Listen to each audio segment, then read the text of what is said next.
Finally, iOS 15.4 allows you to use Facial ID with a mask. We tested it. Our long nightmare of not being able to easily unlock our iPhones with Face ID when wearing a face mask is about to come to an end. The first developer's beta of iOS 15.4 appeared today, and it's safe to say the highlight feature involves the ability to use Face ID to unlock your iPhone even if you've got a mask on. This has been a particular problem for iPhone users since the coronavirus pandemic began, and wearing masks out in public and in enclosed spaces became an advisable practice because Face ID needed to see your whole face to verify your identity. That what makes Face ID a particularly secure unlocking method. It was unable to work with a mask obscuring your mouth, nose and chin. As a consequence, you had to punch in your passcode to unlock your iPhone every single time. Apple had taken steps since iOS 14.5 to mitigate that hassle, allowing people wearing Apple Watches on to use proximity sensing to help Face ID work properly. Another iOS update sped up Face ID's ability to recognize that you had a mask on and skip directly to the passcode step. However, in iOS 15.4,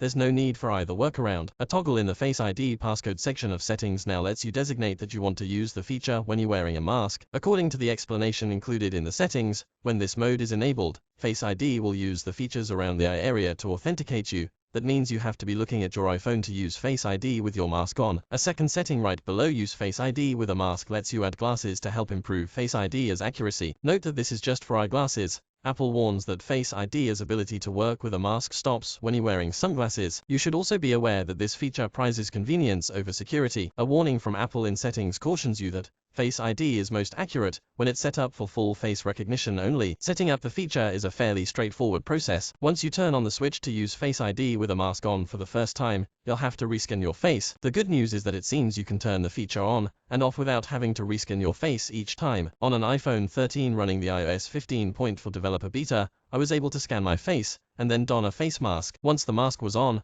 I could still unlock my iPhone just as simply as if I wasn't wearing a mask. The process is really no different. It's unclear at the moment if the new Face ID with mask support extends to any iPhone capable of running the iOS 15.4 update or whether it's limited to phones with more recent processors. We'll add this information as we get the opportunity to test it further. The Face ID improvement will get the most attention, but it's not the only new feature. In iOS 15.4, the Notes and Reminders apps can now let you use the camera to copy text from objects. Apple also added several new emjoi, including hard hands, biting lip and pregnant person. Now that developers have the iOS 15.4 beta, it should find its way to the public beta program shortly. It's unclear how long it will be before a full version of iOS 15.4 is ready for every iPhone, though Apple generally issues several betas before an update to iOS 15 goes live. Rumors that Apple was working on allowing Face ID to recognize faces wearing masks began to circulate during the summer, with some people suggesting that the feature would appear with the iPhone 13 launch in the fall. That didn't happen, but clearly Apple has been working on something in the background.